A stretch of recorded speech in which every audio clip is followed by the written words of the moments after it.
today's lesson, we are going to be talking about place value. So in our decimal system, the value of a digit depends on its place or position in the number. So we have different values. We have our millions, hundred thousands, 10,000s, thousands, 600s, tens, ones, tenths, hundreds, thousands, 10,000s, 100,000s, millions, and so on. So what we mean is that the value depends on its position. Is if we have a 7 right here and a 7 over there, those values are completely different. Or this 3 right here, that's 3 million. That's much different. $3 million is a lot different than having 3 $1 bills. So the value depends on its position within the number. This chart right here is also in the resource packet for those of you that have it. So after using it during this lesson, you can access it there as well. So let's look at example 1. So given the number 876.953, so 876 and 953 thousandths, which digit is in the tenths place? So what I'm going to look at up here is, okay, the digit in the tenths place is the one right after the decimal point. So if I'm looking here, the number that's right after the decimal point is 9. So the digit in the tenths place is 9. Example 2, this is a much bigger number.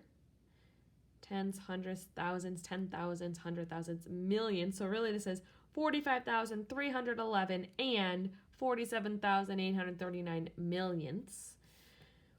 Which digit is in the 10,000ths place? So the first one we looked for the tenths. Here we're looking for the 10,000ths. Whenever I see that THS, just like in the last one, at the end, that means it's the decimal values to the right of the decimal. So 10,000ths, if I look up here, I see it right here.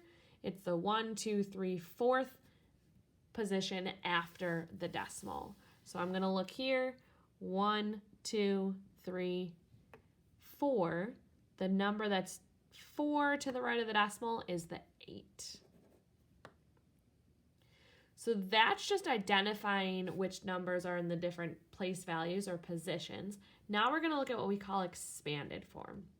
So expanded form, when I think of expanding, I'm spreading it out. It's bigger than what it was before. So it's a spread out way to write the number by showing the value of each individual digit forming the number.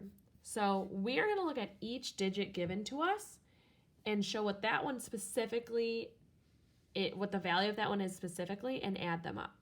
So the 9, all I'm doing is I'm looking at, okay, how many numbers to the right of 9? 1, 2, 3, 4. So everything to the right, I'm just writing as 0. So there are 4 digits to the right. I put 4 zeros in.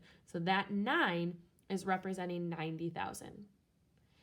0 isn't really going to change the value, so I'm not actually going to include that when I'm adding. So I'm going to move to my next number, which is 4.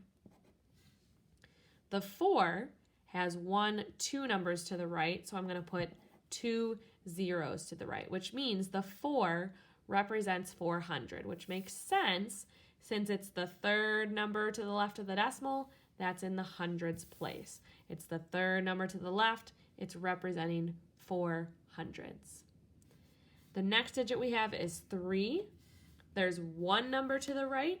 That number is going to just be replaced with a 0. So the 3 is representing 30, which the 3 is 2 to the left of the decimal, which means it's in the tens place. So we have 3 tens, or 30. And then the 2, there's nothing to the right, so I'm just going to put 2.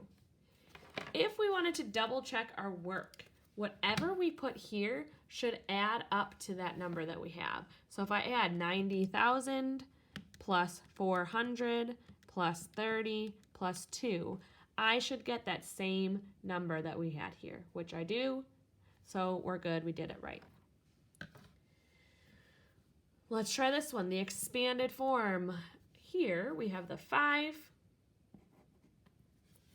followed by 1, 2, 3, 4, 5 numbers. So 1, 2, 3, 4, 5 zeros there. so it represents 500,000.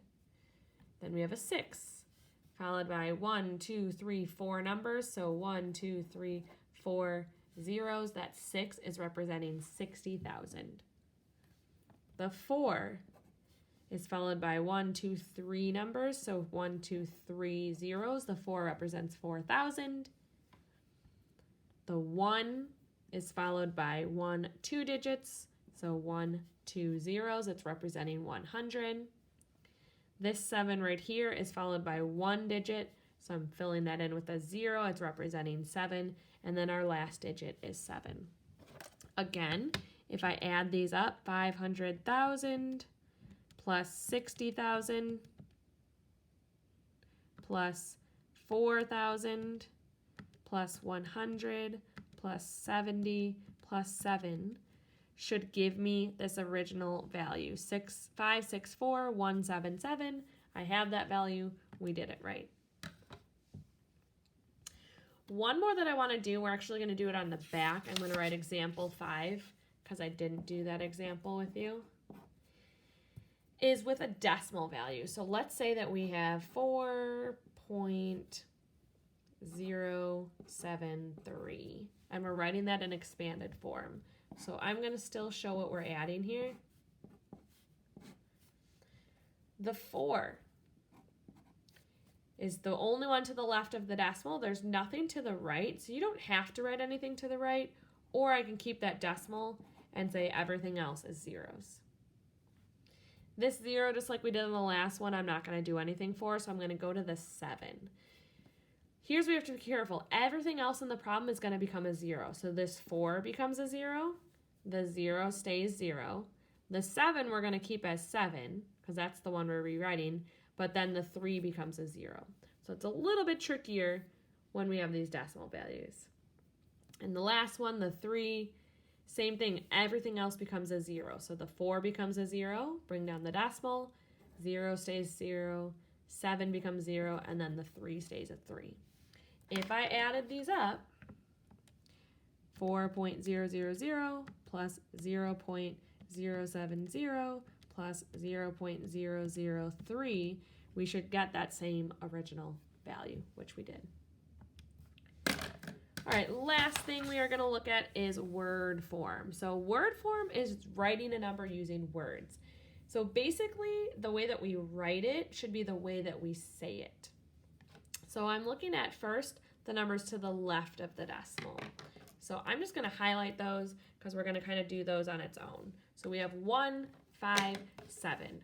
We would say that as 157. So that's the first part. 157.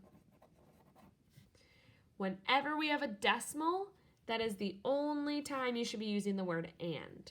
So 157, and now we're going to say the decimal value of it. So I'm just going to highlight these two numbers.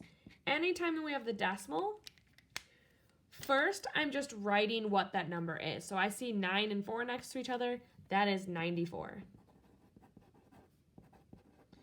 Then the last part is we write out whatever place value it ends in. So tenths, hundredths is where the last digit is. So 94 hundredths. If it ended in the thousands, we would say 94 thousandths. If it ended in the millions, we would say 94 millionths. That's what you have to add for the decimal value there. And that's it. Go ahead and work on the practice.